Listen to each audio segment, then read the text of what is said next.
Hi, everybody. Welcome to Amigos. I'm John. And I'm Aaron. And today, Aaron, we're going to be celebrating the holidays with Xmas Lemmings. Yeah, sounds good, man. The many versions. Before we dive into the show, I do want to bring up the point that it was not supposed to happen this way. It was not supposed to be this way. No. We've been planning for a long time to be together at Christmas. And unfortunately, Mother Nature has conspired against us today. Starting late last night, the wind, the cold, the ice, and the snow all moved in at once. And they said, "We ain't leaving, brother." Current temperatures outside Amigo Studios right now, 2 degrees. 2 degrees. That is something like minus 18 Celsius. For those of you that use that weird system, it is cold and the roads are treacherous. So I was unable to leave my house. I'm sorry, Aaron. It's the polar vortex, man. It's not your fault. I'm not sure I could pry the door open on the studio, brother, because we had a layer of rain that it flash froze. And so everything outside is like a glassy surface. I'm happy we've got power and internet, Boat, given our usual issues in that department. It's a Christmas miracle, brother. But we're gonna bring the mirth. We're gonna bring the joy of the season. We're sending the good vibes across the hurricane to Culloden, where Boat lives. We're gonna have a good time, Boat. That's right. And we're going to start the good time with a little Christmas package here. Oh, man. What kind of package? This is a Christmas package. Oh, man. Okay. So this is a card. Check this out. Merry Christmas, Amigos. Oh, nice. Wow. Yeah. Nice big card. It does. This was, and it says on the inside, it says, "To John, Aaron, and Brent, cheers to another year of retro excellence. Merry Christmas to you, your families, and all the Amigos retro gaming viewers from Duncan." Thank you, Duncan. Oh, that is so nice. Thanks to Dunk. You know, the Dunk, he's got his hands in so many pies, Boat. It's unbelievable. And look at this. Look at this. He even put up the logo for the sadly departed Amigos TV. One day it will come back. I've been looking through those 30,000-hour reels of that. There's some good stuff in there, Boat, that I'm going to be scavenging some of it. But Ooh. Dunk does of course he's done a ton of stuff for us over the years. He's also the big time producer over This Week in Retro, Boat. So he's in demand, brother. We thank you, Doug. That's an awesome card. We'll be hanging that up. Yeah. Now, Aaron, I know that we're going to have some letters to Father Amiga Christmas at the end of the show this week. So we're going to forego our usual banter and jump right into this week's Amiga news. And I tell you what, Santa came early because this week's Amiga news is heavy with news. Bumper crop. Here we go.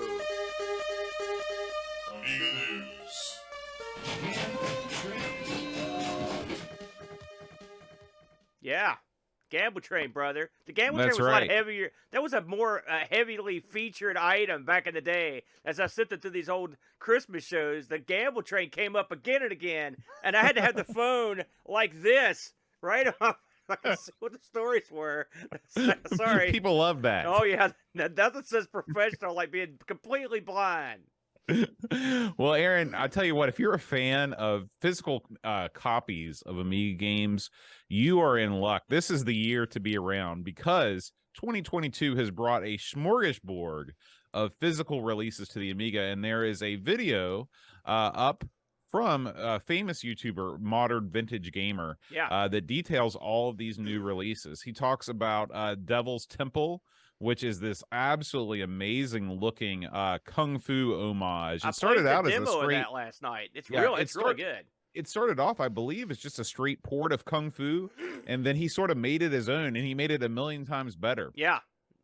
And so I've purchased this in advance of us playing this on the show because it was on sale and I had to jump on it. Yeah. So I'm looking forward to opening that up and giving that a play on the show. There's also, of course, Bomb Jack Beer Edition comes in a nice boxed edition. This is as timely as today's headlines because next week we are going to be recording our Sinclair, where we're talking about the ZX Spectrum port of Bomb Jack. Beer Edition, though, has to be the best home computer rendition of Bomb Jack that's ever been created, don't you think? Oh, yeah, it was quite good. Quite good. Yeah, yeah. And of course, he talks about the what is this third one? Rygar. We suck at this boat. I was never the world's biggest fan of Rygar because it's incredibly hard. But you can't deny that it is an excellent port. And there's a lot of people out there. I know our buddy Rushi, he is all about the physical versions of the games, and he's not alone. So if you're the kind of person that wants to put boxes on your shelf and admire the packaging, feel the feelies, then this is a great time to be alive. I played some Rygar on my arcade stream a couple weeks ago, and it was the Amiga version. I played on the arcade machine. It's the best I've ever done at Rygar. I mean, the arcade controls helped a bundle, so it was great. But this looks good. I haven't seen this yet, but of course I've seen a lot of these games, and it's very exciting. We complained years ago that the Amiga wasn't getting that Commodore 64 style new game action, and now we're getting tons of it, along with the old Atari's getting a lot of action too these days. Oh, so yeah. We're happy boys. That's a very happy time to be into the Amiga. Absolutely. Now, speaking of happy times, Amiga Forever, just this past week, has released a brand new edition. Amiga Forever 10, Aaron, 10. Our buddy Mike, I think the original pronunciation is Badalada. Oh, Mikey B. That's what Mikey we call B has released this over at Cloanto. Tons of new features in this. This, of course, they have improved. There's improved copy and paste features, improved Windows File Explorer and search integration, got direct support. My God, yeah, direct support for floppy bridge compatible floppy drives. Yeah, there's tons of new things, and of course a lot of little tweaks under the hood, as it were. Aaron, I know you're a big fan of the Amiga Forever. Are you looking forward to giving number 10 a spin? You got that right. Listen. And we've mentioned this many times. Cloanto is a controversial outfit, okay? Because they're selling these. They want to get $2 out of these Kickstart ROMs. It is what it is. I mean, and you can be mad at them for that. And also the stuff with the Amiga copyrights and logos, blah blah blah. Throw all that crap out. If you want a turnkey solution to play Amiga games, bam. This thing is solid gold. I've been using this thing since we got the very first copy when we first started the show. I'll use it almost, I'm not going to say every day, but almost every day. Because sometimes I'm working on shows and stuff. I don't want to go over here and fire up the monitor, get everything ready on the real Amiga, or even fool with the Mister. Because this thing's sitting right there. It's ready to go. And so often I'll just load it up and play stuff on it. And I have gotten an immense amount of joy and pleasure from Amiga Forever. Their upgrades are legit upgrades. Because, man, we weren't real fond of the first edition. We used it, but there was lots of I didn't like. And as the years have gone on, they've refined this thing. And they keep doing stuff with it I wouldn't have suspected you could even do.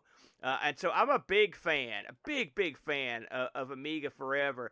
This is the thing you give to your friends that don't know how to use emulators or don't know how to do an Amiga or don't have an Amiga, but they want to try the games out. Give them this. It's cheap. I mean, you could get this thing for a song, and you just send it over, and this sets them up but good. And like I said, Cloanto has always been super nice to us. They've always given us review copies and stuff of this stuff. And so we appreciate them as people. And Mikey B, who you actually interviewed, I believe, out in Ireland a couple years ago.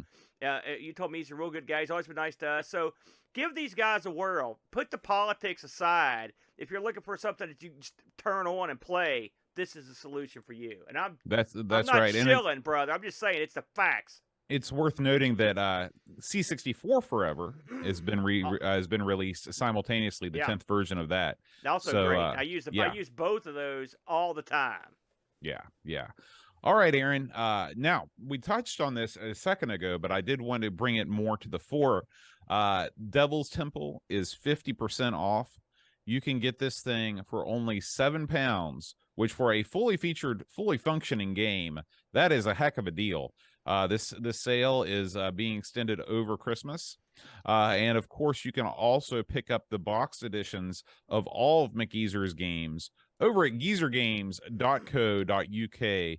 Looks like you can get you can pre-order the box editions. They're going to run you about £50 a piece, which seems to be about the going rate for boxed editions of Amiga games.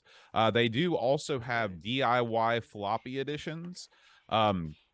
This is I guess where you are basically bringing your own floppy disk to the party, and you get the box and you just supply your own floppy, so you can save a couple bucks doing it that way too if you want to go that way. Those are only about 40 pounds. You know, first of all, I love this game. I played the demo the other night. I can't wait to play the full version. It's great.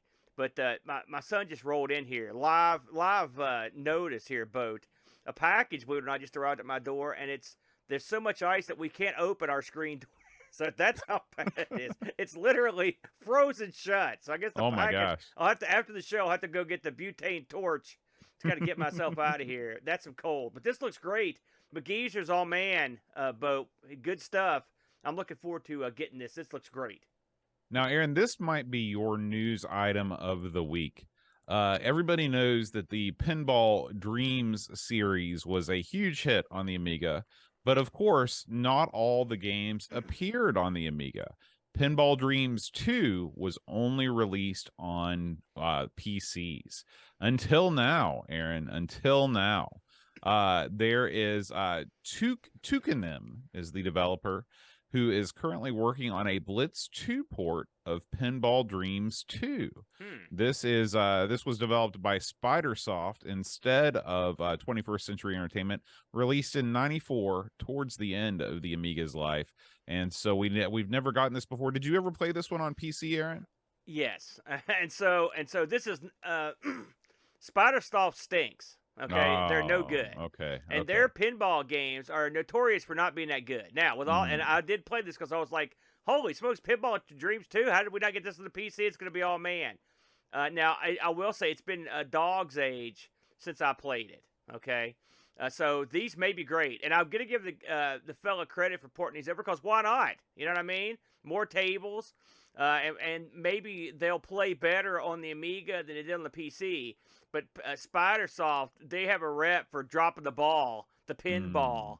So I'm hoping that these get a nice lift when they come across. Hey, listen, all power to the guy, the fella doing this, because I know this probably is an easy job. But hey, I like having new pinball machines to play in the Amiga. So we'll just have to see how these come across, man. Yeah. Now, Aaron, our next story is kind of a nice thing. Is you're at home, maybe you got some time off work, and you're ready to just kind of feel cozy and nostalgic about the past. You might want to bring up this article on Hackaday called "A Love Letter to My Lost Amiga." This is by Jenny List, and it's just a sort of meandering journey through her past, talking about her history with the Amiga. And I thought it was just a nice, well-written article, and it never hurts to get the Amiga is some press in a major site like Hackaday. Very good. I have not seen this yet, but listen, a love letter to the Amiga. I'm all for it. And I'm looking over the subtitles here, the headers, and yeah, I agree with a lot of what she's got going on here. Yeah, this looks good. Hackaday's, I really enjoy the site. Actually, do you go here very often? Yeah, absolutely. I like the site. So yeah, you're right. That's a good get. Good find, Boat, on that. I'll have to check that out. And our next story, Aaron, there's a heavy games week. Yeah. Check this out. Talking about, PC ports that are being ported back to the Amiga. Everybody sort of realizes that Turrican 2 on the Amiga, kind of a dud, kind of a non-starter. Oh, no, that's Boat saying that, not me. The PC version was where it was at. If you compare the PC version with the Amiga version, it's like a whole different game. And guess what? That whole different game is coming home to the Amiga, thanks to this is one of these fan ports. This thing is it features you can play this in both 50 or 60 hertz. It's got full use of the AGA enhanced color mode, so it sounds like somebody 25 years after the fact, has finally learned how to use AGA in a gaming situation. I was just waiting to see what you're going to say. There's support for 2-button joysticks, CD32. There's a built-in trainer mode. I always appreciate those. And there are some things that are not present in the DOS version that are present in the Amiga version. For example, the parallax in some of the stages. So it's kind of taking the best features of both versions and combining it into one. The best thing about this is that it doesn't take a monster machine to run. All you need is an AGA Amiga with 2 mega fast RAM. So not crazy. Or of course you can run this on the good old A500 Mini. You know, I played this on stream last night on the Oh, A5, what did you think, man? I played the demo, the unfinished demo. I didn't get to play the full version, although I'm going to. The demo had some issues on the Mini, but and I have played the PC version. I've got the PC version of this. And the PC version is it's a more colorful, more polished version, if you will, with some things missing. But this looks great. Now, I'm anxious to try the full, completed version.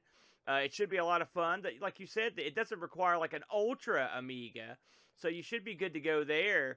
And Turrican, listen, it's Turrican. Enough said. People love it. Why not have the best conceivable version? And I believe this is a freebie, right? I mean, they're not charging for this, are they? That's right. That's right. I mean, this is a free download available over at itch.io. Yeah, you can't beat that. It's Psionic Sloth Games. Yeah. That is a fantastic. I love that alliterative title there. And Sonic Sloth Games. How many games are you going to port back from the PC to the Amiga? There's not too many. Like Syndicate would be a good one. There's a couple. I think in any games from that 93, 94 there's era. That sweet spot, yeah. Right. But I mean, why not do it if they could run it? What the heck, So yeah. I love it. Well done, gentlemen. I enjoyed that. Now, finally, Aaron, our last item of news this week is a video from Chris Edwards. You sent this in to me. I have not had a chance to watch this. You're going to have to sum it up for us, man. I demanded that this be added because boy, did I laugh heartily. Chris put a couple videos up this week. One where he was working on something for the Texas boys down there, Pints and Amigas. But this is the one that really got my attention because what he's got here, I believe he's got a 68060. These things are rare, and the pins have gotten mashed on it, both. Now, I've been in this exact position, and I was wondering what Chris would do. You know what I do? Throw it right away. In the trash. Yeah, but these things are rare. It's like throwing away a diamond with a little chink knocked out the side. You got to keep that thing, but it requires the delicate touch of a master or something else. So, again, pins bent, and what are you going to do? Well, he had another chip. So his plan was, because this thing had a broken pin. That's when you're boned, okay? And this happened to me one time back in the day with an Athlon. And you can't just go out and chuck these things. They're expensive. So what he does, and I didn't do this, but I enjoyed watching him try to do it. He gets a torch, and he gets his old processor, and he lights this thing up. What he's trying to do is melt the leg off of it so he can put it on the other chip, all right? Oh, so you gotta take the leg off a processor. You can't just make your own leg. Well, no, you can. And eventually he gives up because, and I don't want to spoil the whole video. You need to watch this thing. If you want to see, this is the mad scientist that is dingbat best right here as he's putting a torch to this thing before he comes up with a less elegant but more elegant solution. And he ends up doing pretty much the same thing I did back in the day to get it to work. Some sketchy tech. This is gold. I can't tell you how much I cackled watch this because I was wondering what he was going to do. And of course, like I said, Chris Edwards is like my, he must be part of the same sign when it comes to repair techniques because the stuff he does is as goofy and as nut jobby as the stuff I used to do, but he does have some nice extra goodies and equipments and cameras to make it work better. But I really enjoyed this one. I strongly suggest checking this one out. Ham, a 6860, and a propane torch. Check that out. Chris Edwards' channel. Top shelf boat. Hey, one thing I want to mention, too, while we're here, before we move on past the news, is Amy Jimmy, my good friend over at the Mini Amiga project, is now releasing version 2 of his Mini Amiga software. This is the downloadable image that you could put on your A500 Mini. I did a stream on it last night. We'll talk about that later. But this is up. It's good to go. I've been playing with the beta for a while, and this is finally the release version. And I'm telling you, I really have enjoyed it so far.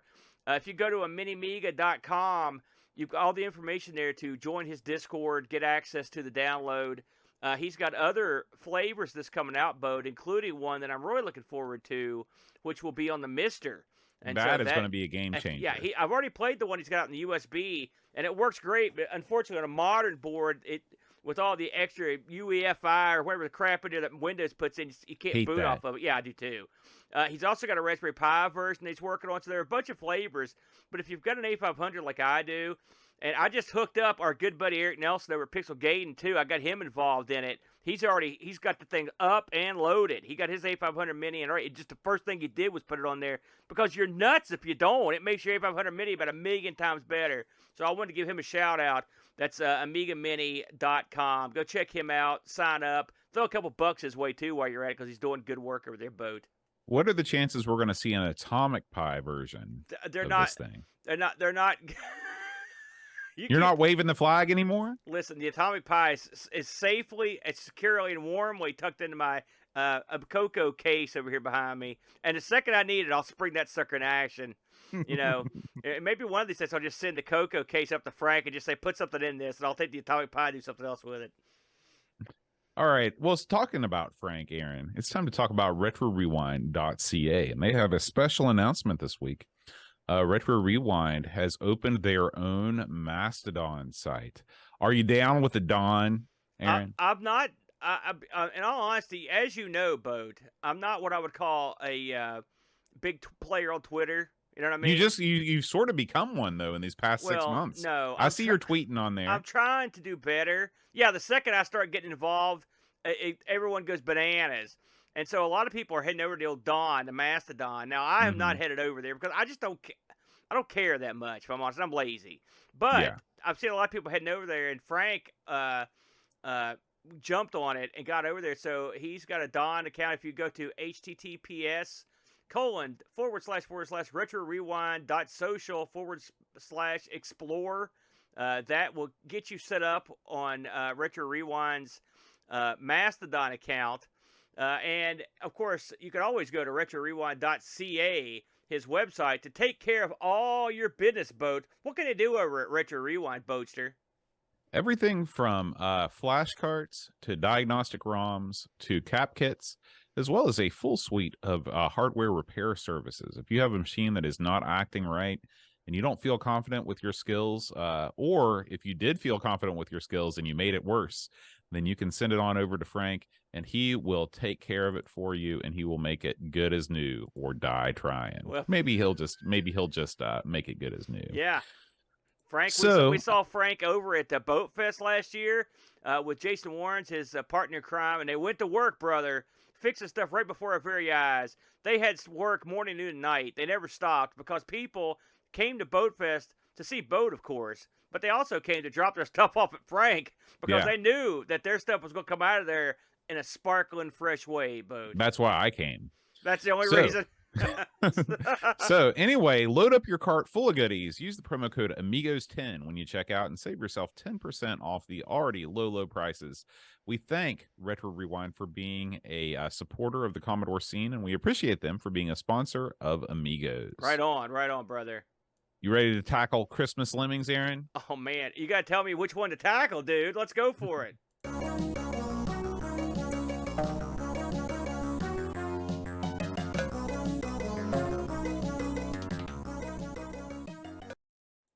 Oh, man. There it is. Xmas Lemmings. Now, I know what you're thinking. You're thinking to yourself, wait a minute. It seems like you guys touched on Xmas Lemmings at some point in the past. We had a tiny, brief touch on Christmas Lemmings, but this time we dedicated ourselves to running through the whole bally, a lot of these suckers. We're going to give you the full scoop on the whole run, because there were more than one of these boats. There are a lot more than one, actually. We're going to talk about these in some sort of order. Now, I'm not going to go deeply into what Lemmings is, but we will touch on it briefly. Lemmings the brilliant, I guess, puzzle game from the fellows over at DMA Design, published by Psygnosis on the Amiga, ported to the world in every conceivable way, Boat. It made it to every system that you could think of, all the way over to the Mac and all the even console ports, the whole 9 yards. The whole premise of the game, you've got to get these little idiots from the entrance to the exit without getting them killed, squashed, set on fire, falling to their death, laid on spikes, electricity, water, a million different ways to kill these little guys. It's your job to guide them safely to the exit. That's always been the premise of these games. And Holiday Lemmings and Xmas Lemmings don't change the formula too much, do they, Boatster? No, not at all. We're going to look at Xmas Lemmings first. Xmas Lemmings came out in 91. Now, this is a cover disc game. You'll notice that this is what I like to say, this is what you like to call having success to breed more success, because these were literally on cover discs. The first one here, of course, it was made by the same people that did Lemmings, and this was basically a demo for Oh No More Lemmings that had 2 unique levels, and then 2 levels from Oh No More Lemmings, and it also had Christmas music. The Lemmings had little Santa outfits. There were like Christmas trees and snowmen, all sorts of stuff in here that made them more Christmassy. And your job was to guide the Lemmings from the entrance to the exit, just like it always is. This was the first one I played this week. I played this on stream last night, Boat, and I was just killing it, brother. Because Xmas Lemmings, the first Xmas Lemmings, I would say was double easy. What do you think? No, I thought that the 91 edition was pretty tough. Really? I thought it had was as trouble easy with as pie compared to Oh, the 93 and 94s. And I was like, man, this is way, way easier than I thought it would be. I enjoyed it. You know, I've always liked Lemmings. What did you think about the arrangement here? Now, again, a lot of the stuff's going to apply to all these Lemmings, but what did you think about the theming, the music, all that jive, Boat? well, this shows you the power, the unrealized power of video games early on, even from this stage. That you can take a game like Lemmings and you can really reskin it with an almost infinite amount of ideas and have just as much fun, or possibly even more fun. You know, what have they done here? They've changed the color of the Lemmings, their outfits. They've made the environments festive. Everything is snowy. There are Christmas lights hanging up everywhere. The Lemmings, instead of escaping into like a pyramid type shape, they're escaping into what appears to be a holiday themed coconut, with some candles that are burning and some mistletoe on the top. It's again very festive. To me, I would almost rather play Christmas Lemmings because I think it's more interesting to look at, and it makes me wonder why they didn't continue this theming. You know, well, first of all, I know why they didn't, because they were eager. This was a way for them to cash in one more time on sort of the original Lemmings format, because the Lemmings games going forward, even when this game, you know, in 93 and 94, they were moving out of your traditional Lemmings and done in this art style, and they were making different sorts of Lemmings games. So this was a way for them to sort of get one more paycheck out of the original Lemmings format. But if I were DMA Design, I would have hawked this format to the cows come home, and I would have called up the people over at Quavers and said, "Hey, why don't we make your 4th of July Quavers Explosion Edition of Lemmings? You know, BMW, make a special car edition of, like, you can literally retheme Lemmings to whatever you want, and it will still be, as long as you're making new fun levels. Yeah. Then I mean, this is like an These aren't even that new. There's only a couple of new ones. So right. You know, right. So, I mean, of course, it was a different time. It was a time before corporate tie-ins were the norm yeah. with video games, but this was a real missed opportunity for Psygnosis and DMA Design. Of course, DMA Design, they definitely had some blockbusters in their future, but this is a you know, if I were in charge, I would have milked this bad boy for all I could get. They sort of milked it a little bit. You're right. Now, It's not as bad as Worms, you know. Oh no. But the thing is, you know, you're right, boy. You're dead on there. I hadn't thought about it, but can you imagine Lemmings getting released in the time of like modern cell phones? Because if you look at all the crap they released for those that are just the same thing over and over, they could Mm-hmm. be. And I'm sure there's Lemming on modern phones, but I'm saying they could have something that was new like this. They could have Three milked it words. Three forever. words. Star Wars Lemmings. Yeah, They Star. could have done it. You know. There you go. They're Ewoks or something. Or, Yeah, you know, exactly. Jawas. Exactly. They just lead them Think around. about Angry Birds. Angry Birds is the Yeah. perfect sort of analog to this. What can be done with just a puzzle game with ultimate theming. I will say I've got Star Wars Angry Birds on my phone. So there you go. There you go. And I don't play nothing. So yeah, 91. Like I said, I thought this was a pretty good effort here. Now I'm going to move on to 92. Of course, these obviously came out in the years that I'm talking about here. 92. This is another cover disc demo. Again, this one had 4 levels that were made for the demo. It's the exact same thing. You get Jingle Bells boat, you get the Santa outfits. Again, this one had a pretty easy first level, and then the second level I thought was pretty darn tough, if I'm honest. I really think that when they design these games, they design them, you know, when you commercially release a game like Lemmings, the first one you make, you have to make the first levels just drop dead easy because you're trying to introduce the players to the mechanics. I think they thought that if you're buying Holiday Lemmings, you already know what's going on. You don't need to have your handheld. That said, I found the levels to be annoying, even the easy ones, because you have to save 100% of the lemmings, and I always hate levels where you can't make any mistakes because a lot of the time, the mistakes that you make are not related to you not knowing how to solve the puzzle. They come down to just like accidentally forgetting or not clicking on one of the millions of lemmings that you have to click on to get them all safe. Yeah. Of course, again, this is you can't complain too much about these. They were with the magazine. These Right. first two, and I thought the levels were okay. I thought that gets it gets a little more egregious with the other ones. You're right though. The ones where you have to save 100% because for me, making a path from the entrance to the exit, that's the fun of it. Having to save 100%, of course, that's more of this strategy involved, but it's a pain in the butt. You end Yeah. up having to play the level over and over because some idiot lemming, you couldn't stop him or you had to use a stopper and you needed to figure out how to do it without a stopper, you know, that kind of stuff. But I mean, that's the game. That's the You know, game. so you That's can't right. complain too much. But that draws on me a little What bit. do you think about the decision to not include the Christmas music on the other Lemmings games or on the later Holiday Lemmings games? I'll be honest with you, I didn't even notice it. But I mean, the first couple, I thought the music was really good. Mm-hmm. You know, To me, it's like, why are you shooting yourself in the foot? You got to keep that theme going. but this one again, being a demo, you can't. There's not a whole lot to say about it. It was a good game, for especially get 4 levels for free. So then, now, let me ask you a question. Yeah. What do you think it is in particular about Lemmings that makes it a good puzzle game? Well, I mean, you've got to look back to when this came out. Okay.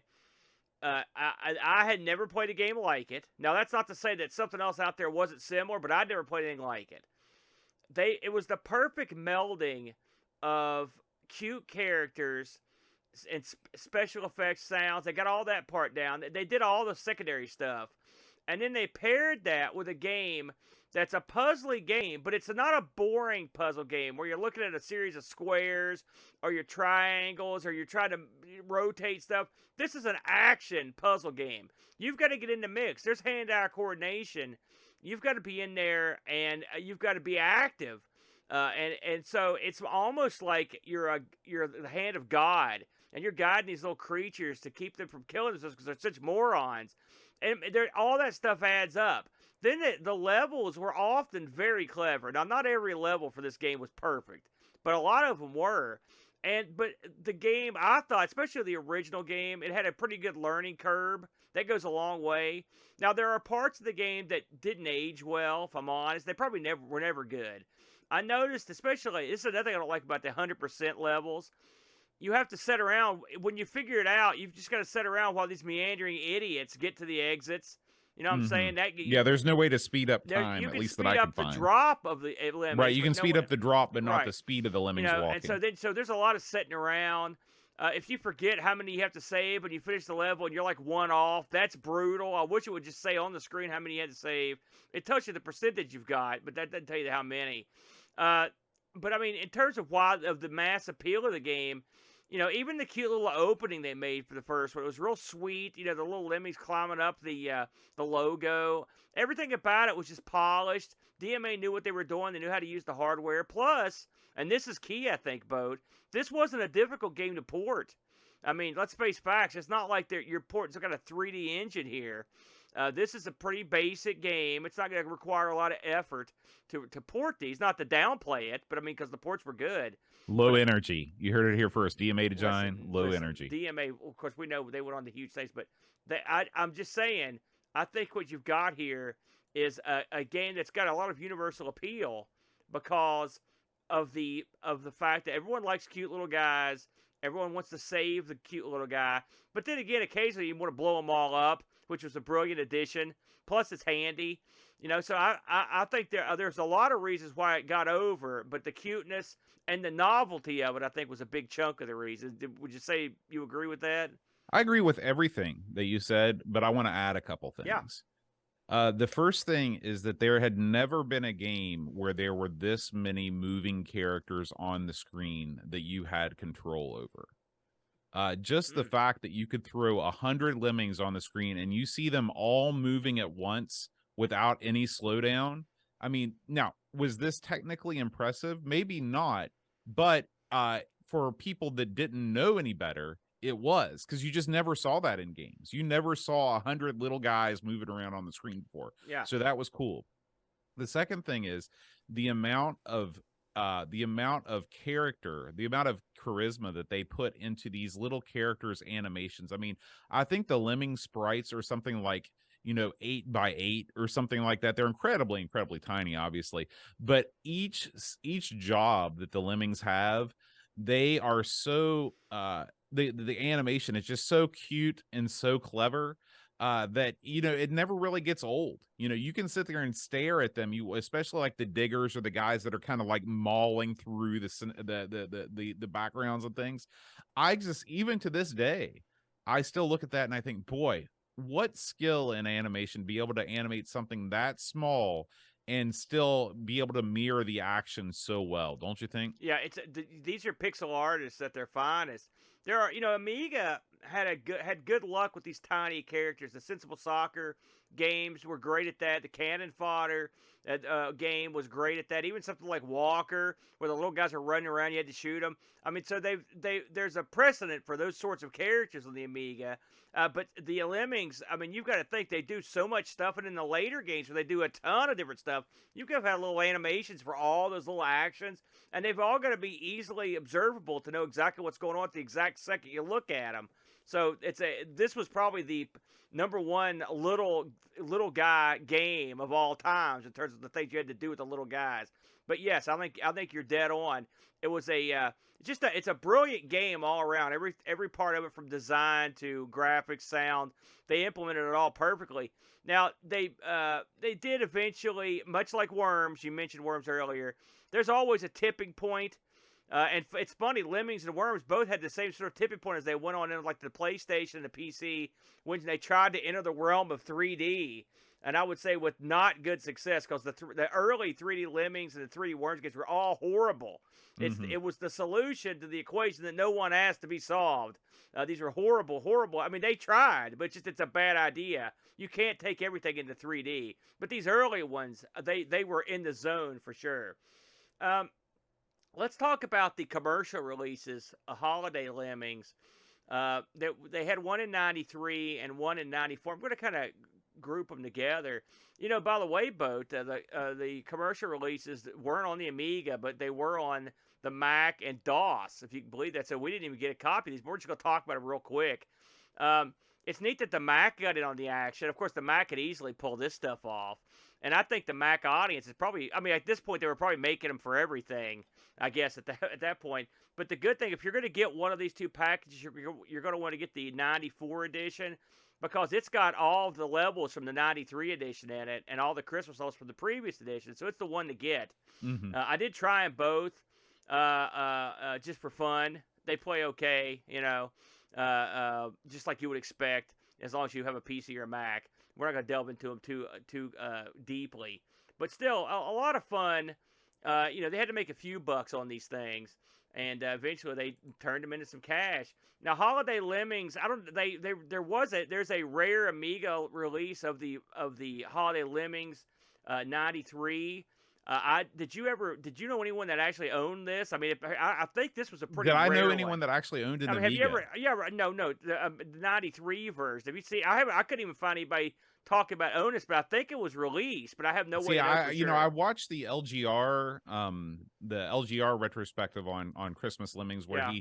it's mostly centered on the PC version, and I knew that there was a commercial release of the PC version, but I've never heard of the Amiga version being around. But that's not to say it can't exist. As far as I can tell, because they're listed on Lemon and on Hall of Lights, they did have '93 and '94 ported over.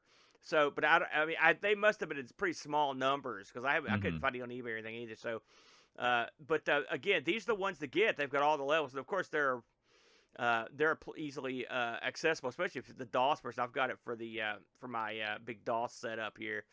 Lemmings is Lemmings at the end of the day. These are just more levels. I think the level, one thing that I did have trouble with on some of the earlier games that I think they addressed in the later games. I was going to ask you about this. Now I'll think about it. I had trouble centering my crosshairs and clicking on a lemming and getting it to activate every time. Did you Well, have that's any what I issue with mean. that? That's the most annoying part of the levels where you have to save 100% of the lemmings, because sometimes you click on a guy and it just doesn't work. Right. Yeah. And that's annoying because that's an instant restart. Yeah. And by God, I hit that explosion button about 1,000,000 times. And it's still like when you hit the explosion button and there's 1,000,000 lemmings walking in a row and you see that confetti of lemming guts. It's beautiful. It's a beautiful thing. Do you feel bad for the lemmings when that happens? No, I feel like they're immediately reborn into their next life on the next level. Did we get any review action on this thing, Bode? Oh yeah, this is a popular game. We're gonna go first to the one, the only Bumface Pooh Hands, and he says, the tradition of the Christmas themed demo disc is something sadly lost to time. My starting point for the Amiga was 1993, and I'll never forget one of the first experiences was loading up Cannon Soccer and shooting some little guys on a snowy football pitch. I'm sure if I'd been around for the 91 Christmas Lemmings demo disc, then it would fill me with the same nostalgia. Taking the undisputed classic that is Lemmings and adding red hats to the green-haired rodents, what more could you want? Does it add up much to the original formula? No. Does it do a good job of invoking the holiday spirit? Yes, especially if you find the festive season frustrating, as Christmas Lemmings ramps up the difficulty from the get-go. Following on from the 2 Christmas-themed demo discs, there were eventually 2 full releases titled Holiday Lemmings in '93 and '94. If you have to pick one, then go for the '94 release, as that includes some easier levels, although the classic Christmas tunes seem to have been lost along the way, which may or may not be a blessing depending on how long you can stand listening to Rudolph the Red-Nosed Reindeer. A long time. I like those, actually. Yeah, me too. You're playing a Christmas game. Yeah. Play some Christmas music. It's freaking better than Bomb the Bass, I'll tell you that. Oh, come on now. Pajako 6502 writes, this is Lemmings turned up to 11, not in terms of quality, but in terms of difficulty. In Christmas Lemmings 91, it starts off tough. The first level will have you taking a few tries to nail it. Level 2 is tough, but you'll get through. Level 3 is just insane and requires surgical precision and military timing to get through in time. In 92, the action starts off easy, and once it lulls you into a false sense of security, it kicks you in the pants and leaves you crying on the floor. But in all fairness, it's free Lemmings on the cover of a magazine, and for you millennials out there, this is how we got our free stuff back in the day, not taking selfies and threatening to leave a bad review. All in all, you get a really good run for your money, and although 4 levels may not seem like much, those levels will keep you busy until you slip into a sugar-induced coma from all the Christmas food. The original Lemmings is still a fun game in any form. 8 out of 10. Very good, very good. Just to tidy up, Lemmings 94, which I can't find any box copies of anywhere.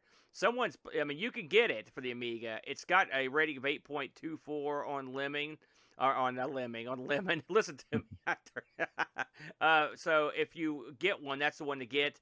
Again, if anyone out there actually owns a box copy of this, touch up with me because I'd like to confirm that there was one release and not just something that just dispatched into the ether boat.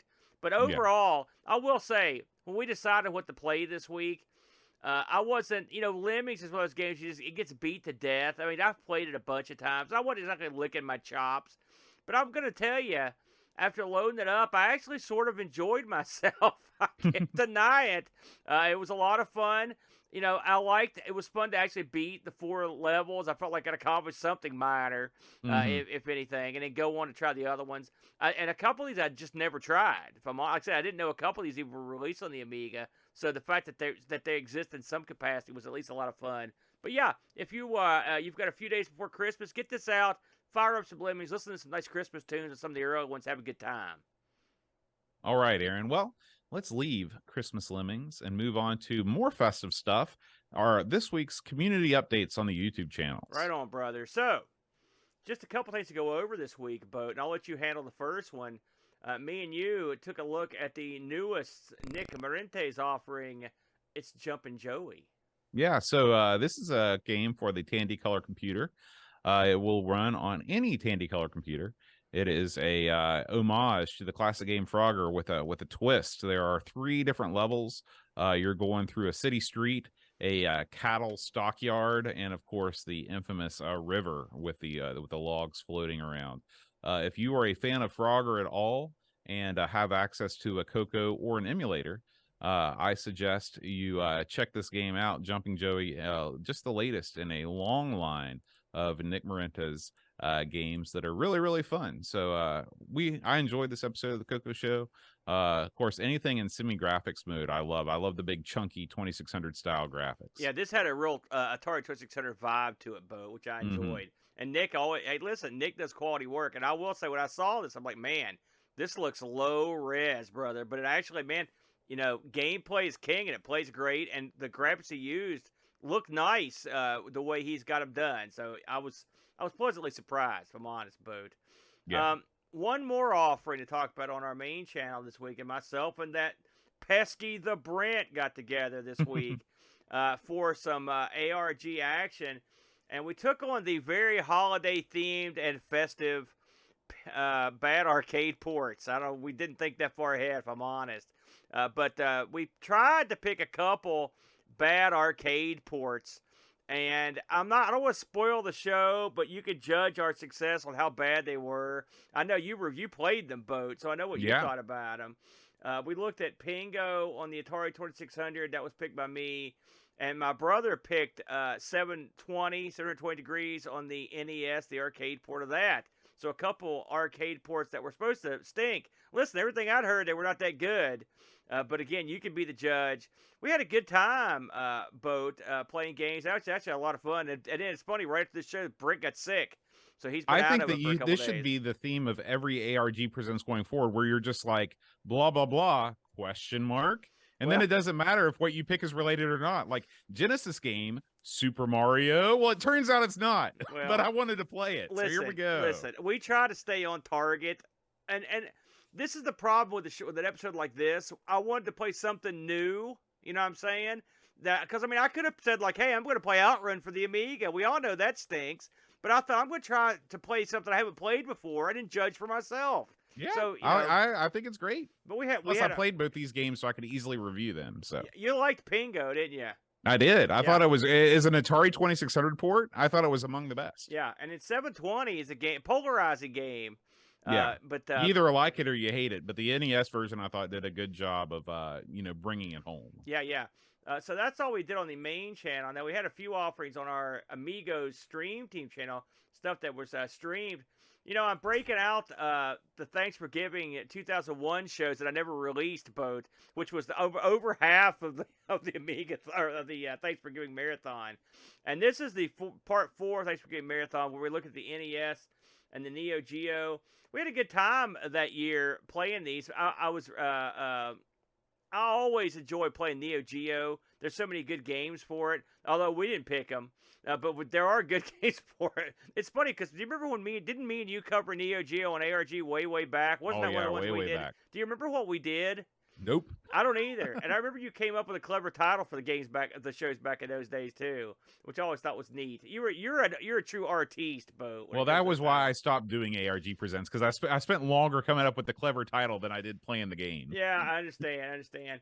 One last item to talk about, and I was watching this before the show because I wasn't around to see the actual live show, but this is our good buddy, the Flackster, Jack Flack, and he comes out to play a little. He's going to do a little snowboarding, brother. He goes through the Cool Borders games. You ever play those on the old PlayStation back in the day, Boat? No, I always played. What was the other snowboarding game? SSX Tricky? Those were the ones that I played. Yeah, well, I think he mentioned he was going to play SSX Tricky, but something he couldn't find something. He couldn't find his GameCube controller, so he went with the old Cool Borders. I played a couple of these Cool Borders games. They're okay, you know. I guess if you're really good at these sorts of games, they're a lot of fun, and if you're really bad at them, you want to kill yourself because, I mean, I remember doing exactly what Flack does in the video for a lot of times, tumbling to my death, falling off cliffs, throwing stuff. But this is a good time. You know, I just want to do a little bit of real-time follow-up. We did not. The last Neo Geo episode on ARG was, or the first one was actually volume 20, which was soon after the Brent took over. Oh, really? Still a very, very early episode. Do you remember what we played on there? Did you have to see that? League Bowling and Viewpoint. Oh, yes. How did we? It's amazing that we didn't get around to doing that one, Bowden, in those early days. But I can't remember. We were also randomly picking, weren't we, back in the day? Well, what your original idea for the show, much like This Week in Retro, ARG Presents has turned into something totally different from its original its original idea. You were like, let's put a bunch of pics in envelopes months in advance, and then we'll unveil the envelope pics at the end of the show. You know, that was a great idea for 1 second. And I realized it pretty early on because I mean it was so convoluted. I'm glad we dumped all that and just. It's much better. ARG Presents is a much better show. Well, yeah. So it worked out good. That's all we got. Aaron, well, before you go on, one more thing I want to mention. I did a stream last night. It's going to be coming out tomorrow, so I want to mention this. It's sort of Christmas based. I kicked the tires on the old A500. It'll be up on the Stream Team channel tomorrow on Christmas Eve for your viewing pleasure, Bo. All right. So, Aaron, what do we got coming up next week? Let's check it out, shall we? Bam! New Year's Eve celebration, Bo. Hopefully we can get together for this one. Yeah, hopefully the weather will cooperate. Now, before we take this thing to the house here, I do have, I put out I issued a challenge on Twitter. Believe it or not, yes, I use Twitter, and in our Discord to give me what you're going to leave for Santa to eat on Christmas Eve, and what the little letter you write Santa there beside your food will say. And I actually got some responses, Bo. I got more than that original Christmas question I asked all those years ago that we got remember that the audience participation of death. But always a bad idea. I keep going back to it, but we actually got some responses. I'm going to go through these real quick. I picked out the best ones. Chris Folds chimed in, our old buddy Chris Folds. He says the snack I'm leaving for good old Santa is a big ribeye steak cooked with plenty of butter. That's a darn good snack. Yeah. The note would say, I've not been good. I've not been bad. I've been indifferent. But I got you a steak, so can I finally get me a camper van? So he's bribing Santa. Very good, Folds.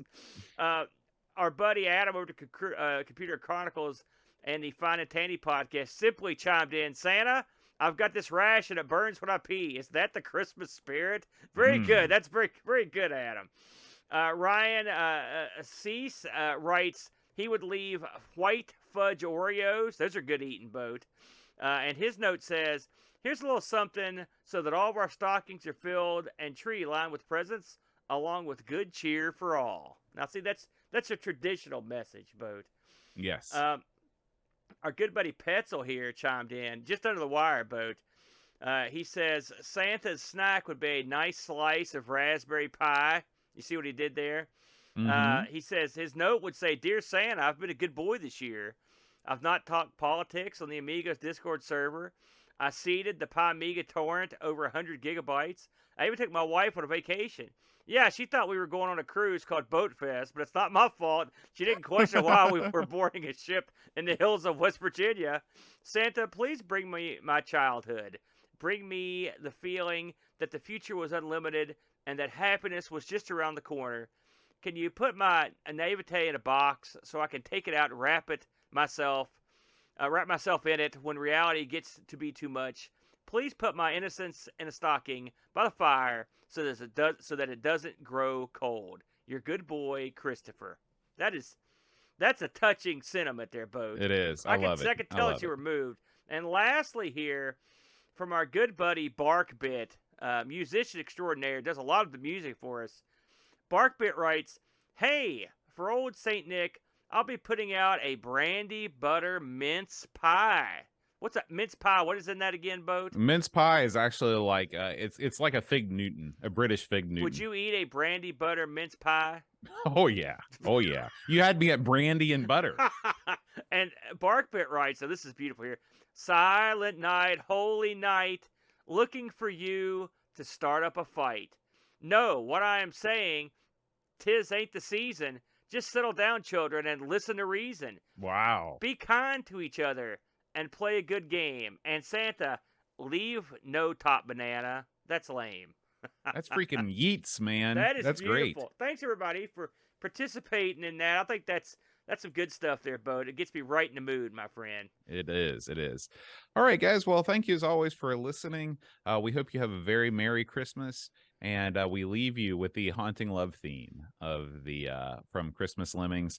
As always, if you'd like to be included, and if you want to get access to our Discord as well as some other goodies, head on over to patreon.com/Amigos podcast.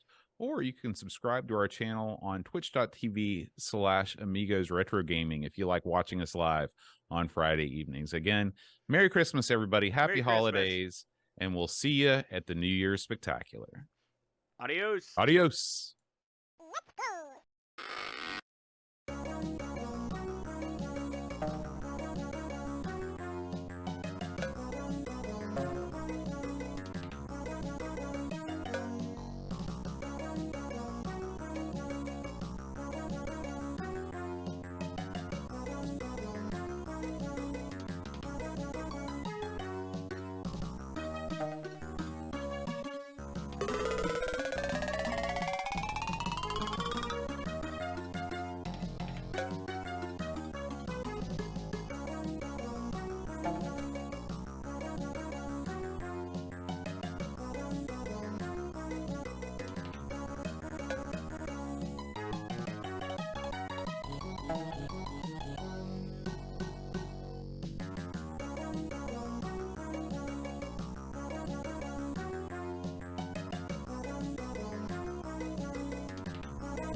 Yourself a wacky little Christmas.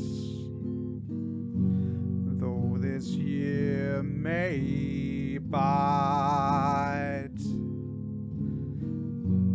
from now on, top banana will be out of sight.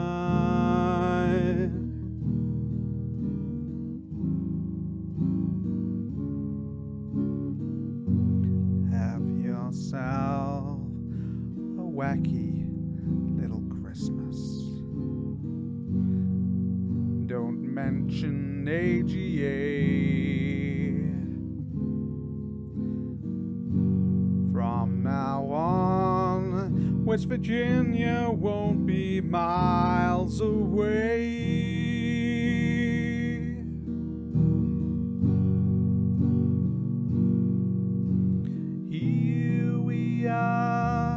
Talking retro days, happy Amiga days, and more. All our friends who are here for us, Heaven's got beer for us. 'Cause for sure.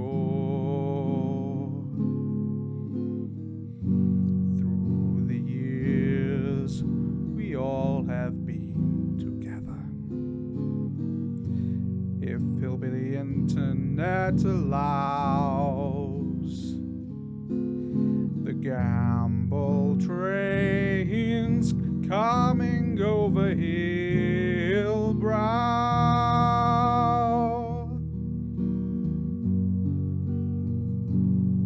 So have yourselves a wacky little Christmas now.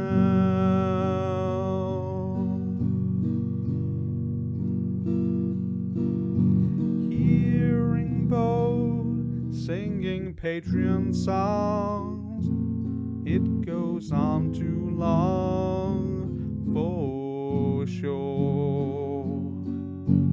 Aaron's face says it all for us, but we all should know the score.